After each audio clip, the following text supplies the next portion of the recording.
Welcome to the show, Picks and Parlays, here on the Sports Byline Broadcast Network. Also streaming live video on YouTube, Facebook, and Twitter. I am your host, Nick Geber, and I am not a robot. At least some people think I may be, but I'm telling you, I'm not. Find me on Twitter, at Nick Geber. You can see it right there if you're watching. And if you're listening on radio, you could say, how can I see that? Well, I'm telling you, YouTube, Facebook, Twitter, search Picks and Parlays or hashtag Parlay Radio. Today, January the 17th, 2020. Happy Judgment Day, everybody. That's right. Have you been naughty or nice? If you've been naughty, you may not be here at the end of the show because today is National Judgment Day. Okay. We do have a lot of sports to get to, and of course, we are going to talk to some of our top handicappers as we do every day on the show at 4 p.m. Eastern Time, 1 p.m. Pacific. We're going to start with Chip Chirimbes. Actually, we're not going to start with Chip Chirimbes. You see, I'm off my game today. We're going to start with Al Ninos, my friend Al. We're going to talk Premier League football, as in soccer. Then we're going to move along to Chip Chirimbes, the chicken dinner himself. He is hot today. It's a hot chicken dinner. We're going to talk some hoops. Wisconsin at Michigan State for the college game. Then Wizards at Raptors, Bulls at Sixers, Blazers at Mavs. And then we're going to move right along to some NFL football with our patented rapid fire segment with Craig El Guapo Trapp and Tony Comandante El Tigre Tellez. NFL Rapid Fire. We'd love to hear from you during the show. All you have to do is fill out the comment section on any one of our social media pages, YouTube, Facebook, Twitter, etc., and we'll see it here in the studio. And our ACE production team will do their best to put it up on the screen so I can read it and make you a part of the show. You can tell your friends you are famous, and I know maybe you can get a date that way. I don't know. Maybe you need help getting a date that way. It works, trust me. Okay, that's what we're covering today on the show. We're going to give away a lot of free picks. But if you go to picksandparlays.net, not only do we have free picks and copious amounts of them, allow me to say, but we also have expert picks from our expert handicappers. And today, because we're feeling extra generous, we're going to give you 15% off all of our expert picks on the website. Just use promo code TIE. All right, I'm going to take a quick break. We're going to queue up the next guest, and we'll be right back here on Picks and Parlays right after this.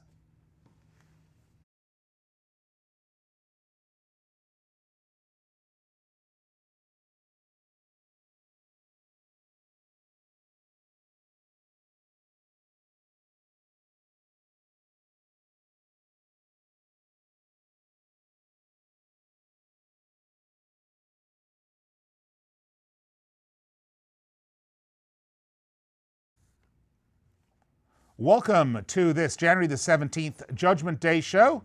Thanks for staying with us. I'm Nick Geber, and this is the time that I like to have dinner. Yep, I like dinner, and I like chicken dinner because I'm a winner. And who better to talk winning on sports than our very own handicapper, Chip Chicken Dinner Chirimbes. Chipper. Thank you so much, Nick. That was wonderful. Bully to you, I my loved friend. It. I loved Bully. It. All right, let's get to it, Chipper, because we have three games. Actually, I think we might even have four. We might even squeeze in an extra one. Why don't we start with the one college game that I have here? That is the Wisconsin Badgers. Yes. A Big Ten matchup with Michigan State.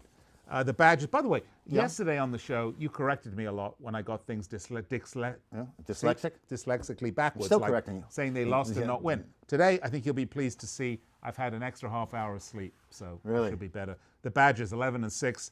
8-9 against the spread. They're 7-3. They won the last two, including a 56-54 win over Maryland. They're 3-2 on the road, 4-2 in conference.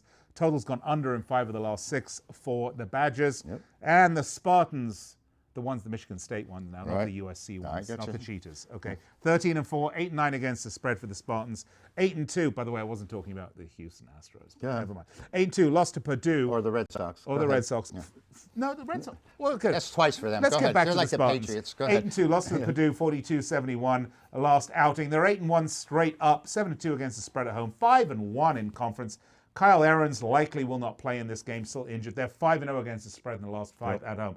They are big favorites, 8-point home favorites, total 131. But I ask you this. Go ahead. Is 8 points a little rich on this one? Because the Badgers, they can play some defense, and they're a good team. Like you just said, the Badgers are looking to slow it down. They're looking to keep the pace at a different tempo, without a doubt. And Michigan State, I have no doubt, wants to run. and really put up a number of points on this game. You know, there's an interesting thing about this is Michigan State comes off getting crushed by Purdue. That was one of our megabook plays, by the way, 71-42 last time out. Coming off a loss, they're 9-4-1. So Michigan State might be looking to rebound here. They are 5-1, Nick, in the Big Ten. Wisconsin's 4-2, but what's happened to Wisconsin is you said they've won their last 2, but 6 of the last 7 is what they won when their transfer became eligible. He's a big man in the middle at 6'10", and since he's returned, they've gone 6-7 against the number. But they're also 7-1 to the under.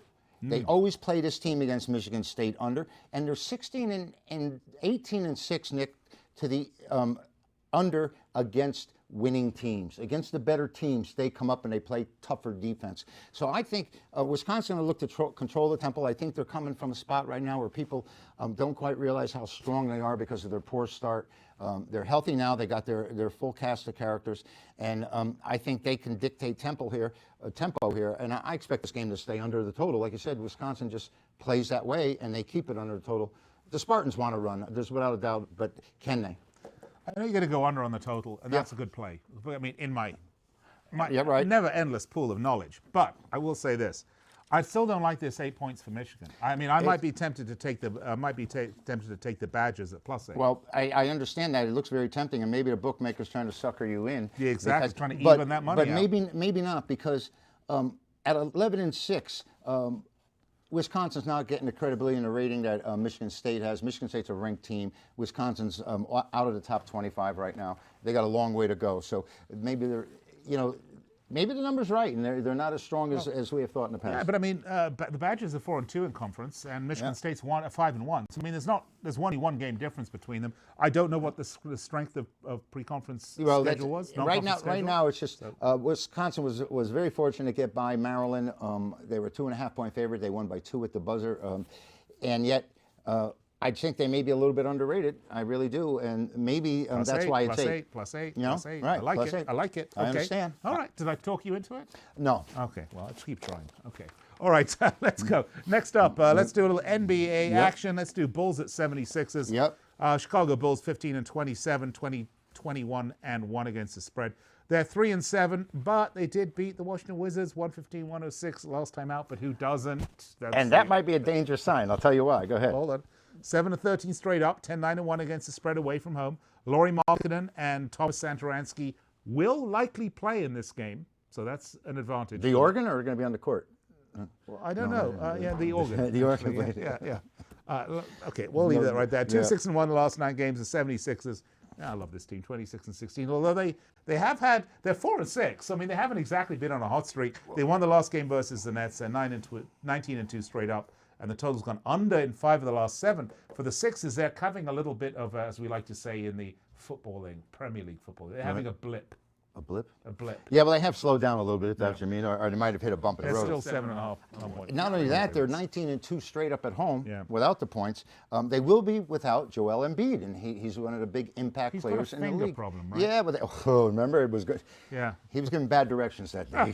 Only that was a horrible, ugly-looking thing. Well, he can't pick his nose quite the same way. But you said about how Chicago had beaten one their last time out. They won and covered, and they've won 2 of the last 3. But that may not be such a good sign for them, because after a straight-up win, they've only won 11 of the next 38. And right now, that's not too good. They're also 0-5-1 against the points in the last 6 games against teams with winning records. Maybe the way to go with this Chicago Bull team is when they're playing these good teams, they go 20-7 to the over. And listen to these numbers with Philadelphia, Nick. At home, they're 7-1 to the over. As a favorite, they're 6-0. In meetings between these two teams, between the Bulls and the 76ers, it's gone over 13 out of 18 times overall and 9 out of 12 in Philadelphia. I'd rather mess with the points and see if they're going to recover, of the Chicago maybe playing better ball. What did you say? They were like 7-3 against the points. And so I feel safer playing this game to go over the total without Embiid as a shot blocker in there, without Embiid as a defensive force to make these guys have to readjust their shots. I think it's got a good chance of going over. All right. Okay, I like it. Over 216 for this one. Okay, Washington, Toronto, the Wizards just supposed to speak of the devil. Yes. I can tell you without even looking at my notes. Right. They lost the last game to the Bulls. Who's that? The Wizards did. You think so? Yeah, I just mentioned that. Yes. Because I know that. Yes. Wizards 13-27, 19-20-1. You know, you can't get that often. Hey, Christian Camacho. Hey, buddy. Nice to see you. All right. On Facebook. And Fernando Ramirez. Better than talking to you, Chip. No. Fernando, we really love what we're doing. Thank you. Thanks, glad Nick. you're watching. Thanks, Nick. And listening. You We put me out in that appreciate dinghy without an oar. Wizards 13-27, 19-20, and 1. Fernando, don't worry, soccer's coming up here shortly against the spread. 4-6, they lost the last 2 in a row. Yeah, I know, including 106, as in this weekend. Yes. 106-115 lost to the Bulls, 5-16 straight up, 10-1 against the spread away. Under in 4 of the last 5, and the Raptors, 26-14 now. They were super, super hot. Now they are 4-6. Yep. Lost the last game to OKC. Fred VanVleet, though, will be playing. He's going to return. I don't know, was that a finger problem? No, they beat OKC, by the way, at Oklahoma City. They had lost at home, and they came back, and that was one of the plays last night. Toronto won. Are you correcting me again? Yes, I am, okay, because that's the winner. But, total's gone under. What's interesting about this matchup is Toronto, who started like a ball of fire, yeah. and you said they've cooled down. And one of the reasons is they lost 3 starters. I mean, 3 bona fide starters that were part of the championship team that had Kawhi Leonard last year. So they're missing 4 components out of 5. Right. And it showed. Yet they're 26-14, which is excellent, 22 and 18 against the number. And those 3 guys all came back together, and they look good for a couple of games, but they're the reason the last couple of games they've hit a lull. They're 1-4 as a favorite, Toronto. But this Washington Wizards team, this is a franchise going in the wrong direction, Nick. They don't improve year by year. They get big draft picks, and they end up making horrible trades. They just made one, shown very little improvement.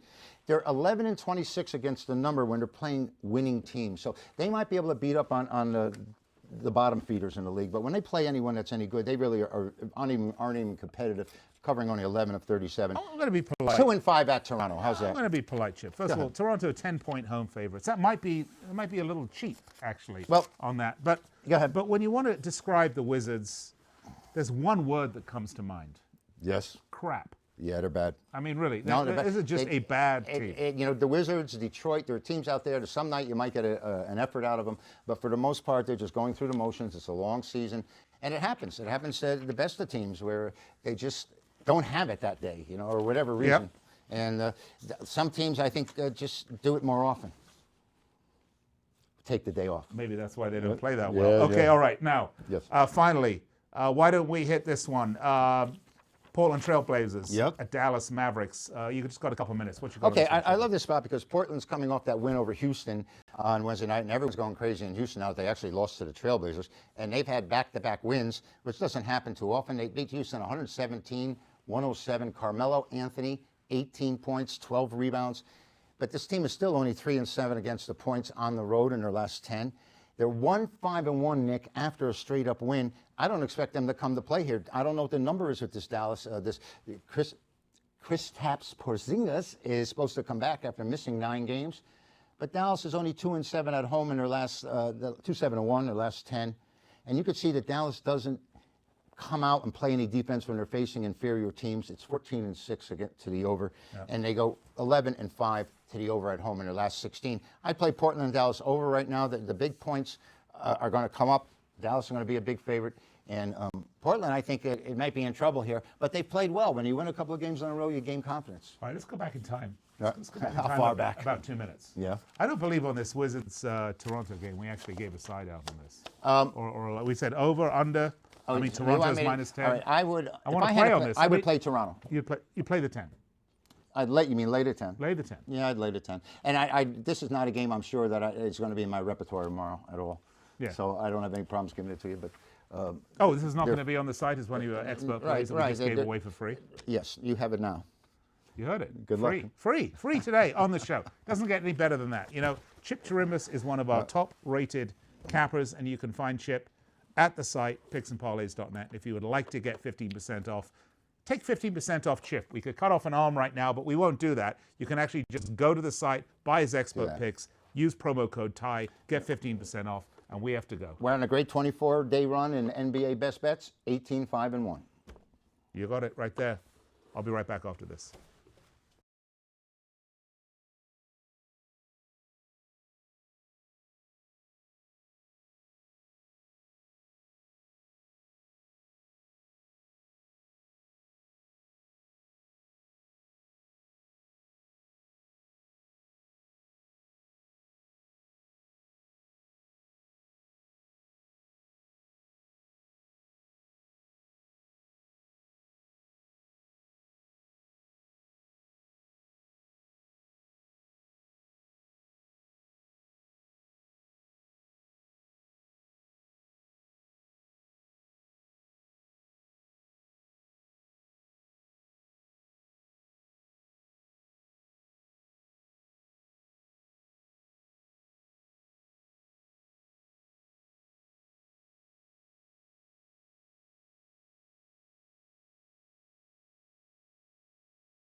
Welcome back to the show, Picks and Parlays. We're with you each and every week afternoon from 4 p.m. Eastern Time, 1 p.m. Pacific on the Sports Byline Broadcast Network. Also broadcasting live on the American Forces Network and streaming live throughout the day on YouTube, Facebook, and Twitter. It is our Friday show, so you know what that means. That's right, time for some Premier League soccer. I would say football, but I'll keep it, geographically correct for you. Let's bring on our star handicapper, Al Ninos. Al, how are you today? Off to a pretty good start on my place tonight, so that's always a nice thing. Always a nice thing, Al. You know what's a nice thing? The FA Cup is now behind us. The replays are over. Marcus Rashford injured. And we have some Premier League matchups for you. Let's start. I've curated 3 fabulous games. Let's start with Watford-Tottenham, shall we? This one at Vicarage Road. This is Nigel Pearson's Watford against Jose, the special one, Mourinho's Tottenham Hotspur. Watford 17th in the table on 22 points. Look, since Nigel Pearson came in, Al, we've been talking about this. Remember the whole Das Boot thing we did last time, right? Yeah. Aren't they? They have now risen from the seabed, okay, and they are now above the relegation zone in 17th place. 4 wins, 1 loss in the last 5. They didn't get to play their FA Cup game against Tranmere in midweek because it was rained out, so maybe not quite as tired as possibly some of the other teams. And they're coming off that Premier League win to Bournemouth. And for Tottenham, they had a close one on Tuesday. They did play midweek in the FA Cup against Middlesbrough. They won 2-1. That game was a lot closer, I think, than people thought it was going to be. They are 1-1-3 the last 5 in the Premier League. They lost to Liverpool, Southampton, Chelsea. Look, the story here is, of course, the injury to Harry Kane. And, the linchpin, the key to this side was really built around Harry Kane. And with him gone until at least April at the earliest, and I don't think he's going to probably be back all season, it is a problem. Now, they did sign Gedson Fernandez from Benfica, I believe. From Benfica. He's a 21-year-old. He's a midi. He's a really good player. I don't know if he's going to play in this game. Even if he is, he's certainly not, been tested in the Premier League yet. He's got to get used to the pace. So for me, Al, on this game, I look at the odds. Watford plus 283 at home. Spurs plus 101. They are the favorites on as the road team. But I like the draw plus 271 for 1-1. What do you see on this one, Al? This should be a great game, very competitive one. But I do like the way Watford's been playing. I mean, they've been one of the hottest teams in the league lately. After, as you said, their horrible start, they've really risen through the ranks, and I think they keep rising and improve their position in the league in this spot. But as you said, Tottenham is a great side too, with a great coach. So I'm playing it safe here, but I do like Watford. But I'm taking them at a pick'em in case they do end up in a draw. Yeah, so the pick'em is plus 134 though here. Oh, pick'em is plus 134. So there's good plus money on the pick'em. Well, I didn't know that. So now having known that, I might actually change to the pick'em. But I will say this: Mourinho can gum up any team's flow, and Watford, they kind of are a one-trick pony in how they play, and I just think they might find a brick wall of Spurs. But I would take the pick'em if it's plus money for sure. So that's what I would take. And when we do the recap, I will change it because I do agree with you. You see, you talked me into it, Al. How about that? Next one. Let's go with Arsenal, Sheffield United at the Emirates. Mikel Arteta's Arsenal against Chris Wilder's Sheffield United. The Blades flying high right now. Arsenal 10th place on the table, 28 points. They've won 1 in the last 5. They came off a 1-1 draw at Selhurst Park to Crystal Palace. And if that wasn't bad enough, Pierre-Emerick Aubameyang got a red card. He's going to be out for 3 games. And that, my friend, is a huge problem against the Blades. And by the way, that was for sure a red. I mean, that was a horror tackle he laid in. Sheffield United in 6th place, 32 points. Hey, they've lost 2 road games all season. Those were to Liverpool and to Manchester City. This team are road warriors, road specialists. And look, last Friday, they played West Ham United. They beat them 1-0. It was ugly, ugly, ugly at Bramall Lane. But they showed you that they can win ugly. And if there was one thing we've been waiting to see from Sheffield United, is their ability to do just that. And they did. And I tell you what, I would say I like the draw on this because it's at the Emirates, but you know what? I don't. I like the money line. Sprinkle some money line on Sheffield United right now because it's plus 421. Have the bookmakers not seen Arsenal's form recently? Go ahead, Al. Yeah, Arsenal definitely hasn't been the best Arsenal team we've seen, and as you said, that big suspension for Aubameyang, I think, is going to cost them here. That's a huge money line on Sheffield, but I like the draw here. Actually, I mean, I still think Arsenal can keep it competitive, and I like the draw at plus 260 here. Oh, it actually was 309. Oh, it's actually. Oh, is it? Actually, interestingly enough, these lines have shifted since Aubameyang's red card. So let me back up here. The Sheffield were plus 421. Aubameyang's red card came in, and the lines have shifted down to plus 350. Still good plus money. I think the draw is probably around 309. So you like the draw? I see the draw at plus 260, yeah, and I like it in this spot without Aubameyang up front. I think, yeah, it's less chances for him to score and more chances for the draw to hit. Problem is Arsenal can't defend their way out of anything, okay? And Sheffield United have the firepower to put goals in the back of the net. Also, Arsenal have no spine, no soul, and no midfield. So you add all that in, I like Sheffield United. So there you go. You can choose Al or you can choose me. Which one? One of us will likely win. Okay, Liverpool, Man United, the next one at Anfield. Now you might say, wait a minute. The table toppers, best team in the world right now by far, okay? They've lost one game in 61 in the Premier League going back to 2017. Why are you even bringing this game up, Nick?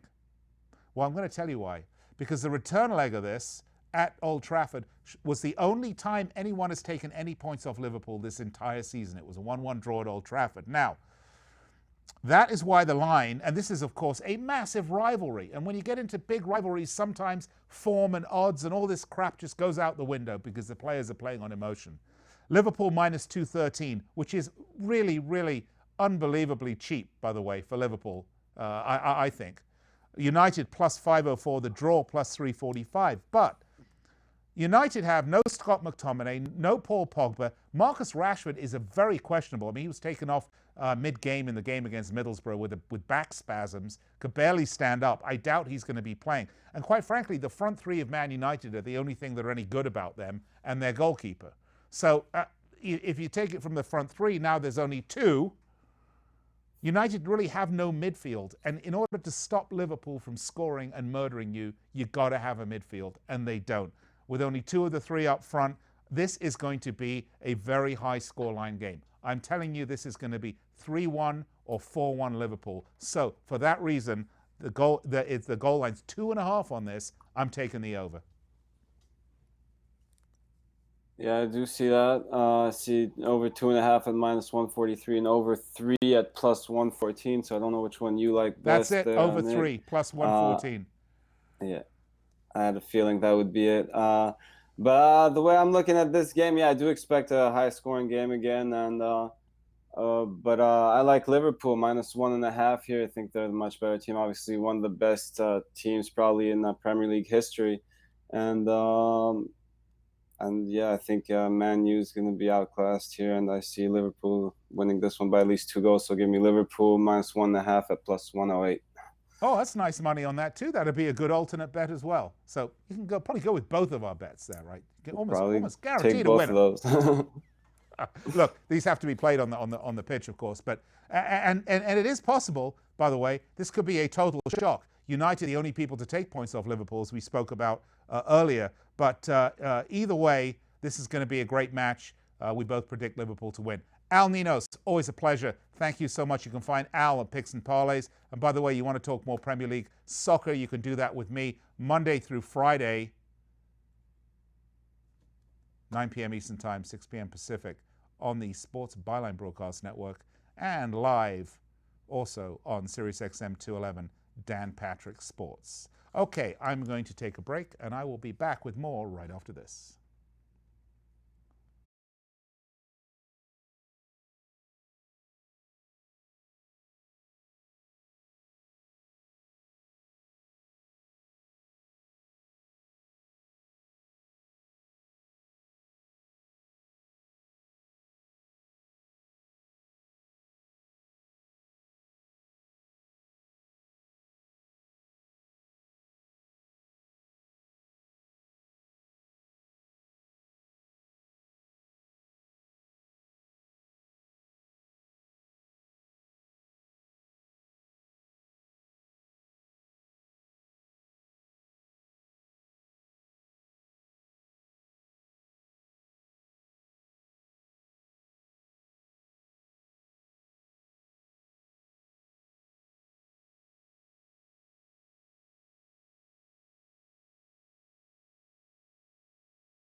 Divisional championships in the NFL are upon us.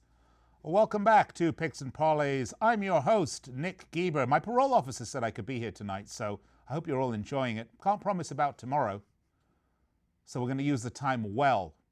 Let's get to some AFC and NFC divisional championships. Let's bring in our expert cappers, Craig El Guapo Trapp and Tony El Tigre Tellez. Gentlemen, ready to talk some NFL football? Absolutely. Excited about this big weekend. So am I. It's going to be a great weekend of football. Well, you all sound so, you both sound so subdued about it. I mean, you should be getting drunk already and preparing the It's party, over. the nachos. There's 3 games left, so we're maybe a little down on the fact the season's almost over. That's true, but it's going to go out on a high note, of that is for sure. Let's start. Now, Craig, you asked me before we went on which one we're going to do. Tell you what, Craig, I'm going to give you a choice. Left or right? Left. Okay, so we're going to go with the Titans at Chiefs. Is that what you wanted? Sure. Okay, all right. Tennessee Titans, 11-7. 11-7 against the spread. The Giant Killers. Come on, let's face it. They go to New England. They beat the Patriots. They go to Baltimore. They beat the Ravens. Held Baltimore to 12 points. New England to 13 points, under 13 points in both games. They turned 3 Ravens turnovers into points, but the Chiefs only ravaged 1 turnover a game. So it's kind of an interesting thing going on there. Adam Humphries, Jayon Brown, Cody Hollister, I think they're all still out. You guys can fill me in on the latest injury report. I'm still here, though. And the Chiefs, 13-4, 12-5 against the spread. They beat the Texans in that insane comeback win. The key will be if the Kansas City Rush can get to Tannehill. And some of this will depend on Chris Jones' health, although they did okay without him. They've won 7 straight by an average of 15.8 points. And they are home favorites, 7.5 points, total 52. All right, we're going to... who's looking the most laid back today? Definitely you, Tigre. Go for it, Tellez. Yeah, I like this game. My side I have is my best play of the weekend. You can pick it up it over at picksandparlays.net, but I will comment a little bit about the total here. I like the over in this one. The teams combined for 77 points in their first meeting, and I'm really impressed with the play of the offensive line for Tennessee. I think it's getting a little overlooked here. I know Derrick Henry's getting all the headlines, but you know what? The holes are getting open by this offensive line. They've been very physical, and you mentioned about keeping the rush off Tannehill. I do believe that this Tennessee Titan offensive line can protect Tannehill and open up some big plays in the passing game. This Chiefs defense can be exploited. We've seen it happen before. And if you got a balanced attack like the Titans have with the run game with Henry, with an offensive line open up holes, it's going to open up some plays downfield. So I definitely believe Tennessee will get some points. I know Kansas City will score their share of points, but I'm going to play the over in this one. All right, so my question for you on that, though, it's interesting. You're playing the over on this one, but I have to question that because I already mentioned how the Titans held Baltimore to 12 points, New England to 13 points. So if you assume they can repeat that act, they can hold Kansas City down to a low number. Do you see them scoring much on the Chiefs' defense? I know you mentioned you thought they were a little porous, but I mean, come on, that much? I mean, that they're going to go over 52? Yeah, I think there could definitely be a game 31. The winner here getting in the 30s in this one because the thing is we mentioned about the Titans' offensive line. It's really the line play that's really opened up the offense here for Tennessee. And of course, you got a competent quarterback in Ryan Tannehill. But again, when you put everything together, when you have a run game with Henry, remember in that first meeting he ran for 225 yards on this Chiefs defense. Yeah. The Chiefs defense look completely different when you have a balanced attack against them. So I do believe here that the Titans will be able to get some points. Of course, Patrick Mahomes, they got their act together against Houston. They can put up points, but again, to get to 52, it's possible here. With one team in the 30s, another team in the 20s, you can definitely get that points over the total here. And again, the Chiefs defense has given up big plays, and I think they can be had when you play action, especially with the run game working. All right, Craig, how do you see this one? Well, to me, I don't know how you don't take the points with the Tennessee Titans. I just think the Tennessee Titans are the team of destiny this year. Now, you can be the team of destiny and still cover and maybe not get this win here. I just think the Tennessee running game is going to keep the Patrick Mahomes and that great Chiefs offense off the field, and that is the key. Over there, they can't score. I think Titans are looking for long long drives, and I think they're going to get a lot of those. Derrick Henry is going to be a key again this week. He has been the MVP of the playoffs in the AFC for sure. I think Tennessee Titans and the points are the play here. Both these teams have been really good against the spread recently. 7-3 against the spread the last 10 for the Titans. 7-2-1 the Chiefs. So both these teams have been really good, especially since Patrick Mahomes came back. And the Chiefs have been good at home this year, 5-3-1 against the spread. But I think that ends. The Titans have been a little better on the road, 7-3 on the road. Of course, both of those wins in the playoffs were on the road. I think this third win here, I'm going to take them probably a 70-30 split here. I'm going to take 70% with the points, and I'm going to put 30% on the money line here because I think the Titans team of destiny this year. It does seem like that, doesn't it, Craig? I mean, it's not as if they're rolling through and they're going to hit absolutely the best team in the NFL. Right. I mean, you know, they are going to hit an eminently beatable team. The Kansas City Chiefs are a very good team, no doubt about it. But, you know, if you looked at the Ravens, you would have said there's no way the Titans are getting past the Ravens. So they're going to be on a roll. They are road warriors. They've 2 big upsets on the road. Can they make it 3? I like that big momentum in these games because so much of this is emotional. And something very important here. Something very important. The Tennessee offense #1 in the red zone, and that's key. When you have that balanced attack, when you have that run game, it does open up that end zone for touchdown passes from Tannehill. And don't forget Andy Reid, not the best coach come playoff time. So many times we've seen his teams both in Philly and in Kansas City roll up these amazing seasons offensively and come when they need him the most. And this would be the game they need him the most. I guess obviously if you get to the Super Bowl that would be the most, but second most. And they don't put it together for a half. Remember last year they lost to the Patriots. Why? Because they only did it the second half, and then they didn't get the coin flip in overtime. Tom Brady won, and of course won the Super Bowl. So I like the Titans here. I'm going to fade Andy Reid again this year. All right, let's move along to the next game. That would happen to be the 49ers, Packers at 49ers. I have it reversed. Excuse me. I have it European style, home team first. But okay, so it's Packers at 49ers. San Francisco 14-3. Of course, Garoppolo having a great season. And Aaron Rodgers and the Packers 14-3 as well. They're both 11-6 against the spread, by the way. Last meeting in Week 12, though, the Niners won 37-8 in San Francisco. Green Bay converted just 1 of 15 third downs, and Aaron Rodgers got hit 10 times and sacked 5. Ouch. He's definitely going to be preparing the ice packs after this game, no doubt about it. The Niners finished first in passing yards allowed per game. They're 10-2 straight up in the last 12. But I will say this, for those Packers fans, the Niners, not the Seahawks. They are a much, much better team, and they are 6-point home favorites. Total is 46. Let's start with you, Craig.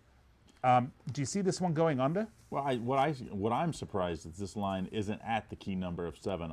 When that line opened at 7.5, I saw some 7s out there. I thought this line for sure by this point of the week would be at 7, and it's still not. That means a lot of the public still obviously out there and saw that Vikings blowout loss at the hands of this 49ers team. I like that total a little bit as the under there. I just think both these defenses are a little better than the offenses. I think both teams like to run the ball and would like to play defense. And that's funny to say with Aaron Rodgers, probably the greatest quarterback we have right now. Well, definitely in the NFC. And if he's on the team, usually it's all about passing. Not the case this year. They are a very good running team. They are very good on defense. I think Green Bay's the play here with the points. This is a team that was a road warrior. They're 6-2 on the road. Now, those 2 losses were in California at 40. I believe they lost in bad loss to the Chargers. That was the really scratch your head about midpoint of the season. But since then, Green Bay has kind of rebounded. I think 5-3 on the road against the spread. I think getting that extra hook convinced me. We're going to take the Green Bay Packers here with a little money on the under as well. Packers, some money on the under. Tony Tellez, you like that play? Well, yeah, I'm going to be butting heads here with Craig. I'm going to take San Francisco here laying the points. I'm not a big fan of the revenge factor in professional sports. I like it more in college. I think in professionals, it gets in your head. And I really believe here, looking at the games last week and overall throughout the season, I prefer the line play of San Francisco offensive and defensively. I think their speed and conditioning for 4 quarters of play better on the San Francisco side, on both sides of the football. And remember that in their first playoff game, I believe the 49ers left some points off the scoreboard. Jimmy Garoppolo made some mistakes. He can play better, and on film, I think that's correctable. It'll be a learning experience for that first playoff game for Garoppolo to get better for this game. Remember in that first meeting, it was the 49ers line play that was dominated. 37-6 win. Packers offense generated less than 200 yards of offense. Now the 49ers got back Dee Ford, and of course Quan Alexander into the lineup, and the defense has responded with a really strong performance. Rich Sherman, also healthy. Remember when he was not there, the 49ers defense struggled in the second half of the season. And of course the Packers faced a Seahawks team that was decimated with injuries and just got pass-hailed by 5. And I did not like the look of the Packers at the end of that game. It was kind of like that racehorse that looked like it gave his best effort and expect a bad outing the next week. I think that's the Packers defense, because they were really on their heels at the end of that game. And one thing to note here, the Packers offense did struggle on third down this season, 23rd in the league. And San Francisco offense 5th on third down, and the defense 2nd best in the league. The 49ers are healthy. I think they're going to control this game, and I'm going to lay the points with San Francisco. Yeah, I brought that up. I mean, I said Green Bay converted just 1 of 15 third down attempts. And Aaron Rodgers got hit 10 times and sacked 5 when they played last time. So maybe it's a little optimistic. That's the play of the offense. That's a line play. A little optimistic here. Well, I just think San Francisco, they played at times this year. I thought they were the best team in the league, but we've also seen that they were not, some teams, and a lot of that was injuries. I'll give them that, and they were good at home. So, I mean, that's the key in this one. I just think, come playoff time, usually the points are pretty good. Usually the underdogs and unders. That's usually the key. And we've seen that both the wild card and last week, the unders and underdogs were pretty decent. Unders maybe not as much, but the underdogs for sure. So I want to take the underdog this week. Tony's going to butt heads with me, though. All right, we'll do that. All right, gentlemen, thank you so much. That wraps up our NFL Rapid Fire. But wait, just like the Ginsu knife, there is more. Let's touch on a little college basketball. Michigan at Iowa. We got time for this. We got a couple minutes. So, Craig, you got about 40 seconds. How do you see this one? Yeah, I mean, Iowa last Friday, these Friday games in the Big Ten, usually the home team is pretty good. Last week they had a big win, upset Maryland. I was actually surprised. I thought Iowa would be about a point favorite. They're actually 4-point favorites. That shows you how good they've been playing lately and how bad this Michigan team has been since that early season tournament when they were so good, played so well, won the postseason tournament or the early season preseason tournament. They've not been good. Juwan Howard hasn't quite figured out this team. Let's lay Iowa here minus the 4.5, depending on where you get it at. Tony, what do you think of this one? Yeah, I'm with Craig again. We see Iowa in a lot of these Friday night games, and they perform very well. It's really tough to back Michigan on the road. They've lost 4 straight away from home. They haven't won a road game so far in the Big Ten, losing games by 8 at Minnesota, 18 at Michigan State, 9 at Illinois. They also lost by 15 at Louisville. They're not shooting the ball well on the road. I'll take Iowa laying the number. Iowa laying the number. All right, little extra for you. There you have it. NFL Rapid Fire, AFC and NFC Divisional Championship, and a little extra plus college basketball thrown in for you. These are the best free picks you're getting anywhere on the radio, on the internet. You know what? We have it all, picksandparlays.net. We also have our expert picks. If you want Craig's expert picks or Tony's or both, and you want to throw in Chipper and maybe Sean Higgs or Al Ninos or any one of our handicappers here, you can do that. Load up your basket with all those expert picks for that big sports betting weekend you know you're going to have, and take 15% off on us. Use promo code TIE. That's TIE. If you've missed any part of this show, by the way, don't worry. I know those picks you're saying, oh my goodness, I missed all those picks earlier on. You didn't, because when we come back, I'm going to recap them all. Stay tuned.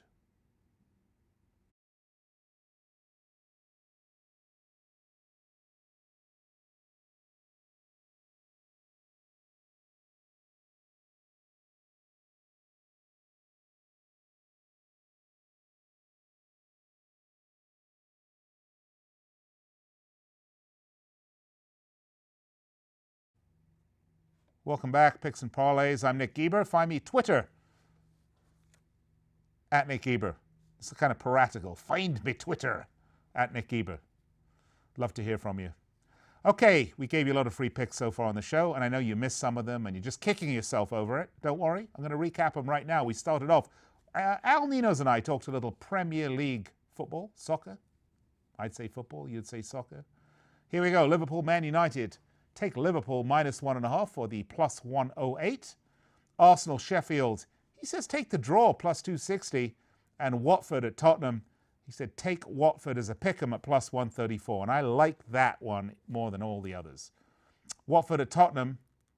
Well, I tell you what, I said take the draw at plus 271. But I'm going to go back and change that to Al's pick'em I like that even better. I think that was the pick 'em at 108.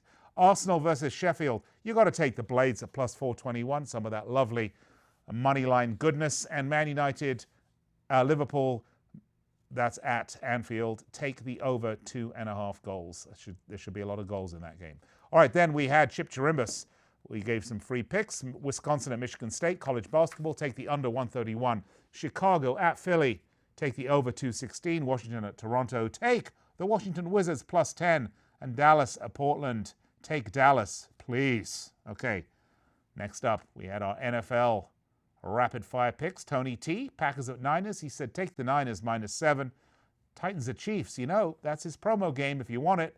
Go to picksandparlays.net, get it, and get 15% off. Use promo code TIE, T-I-E. And Michigan versus Iowa. Take Iowa -4. Craig, Trapp. His NFL picks, Packers at Niners. Take Packers +7. Titans at Chiefs. Take the Titans +10. 7. Michigan versus Iowa. Take Iowa -4. Okay. That was 7. All right, 7. All right, that's our recap. Hope you'll join us every weekday at 4 p.m. Eastern Time, 1 p.m. Pacific, live on the Sports Byline Broadcast Network. Also on YouTube, Twitter, Facebook. Find us there throughout the day. Hashtag Parlay Radio, or just search Picks and Parlays. Until then, bet well, bet big, bet smart, and as always, bet win. And repeat.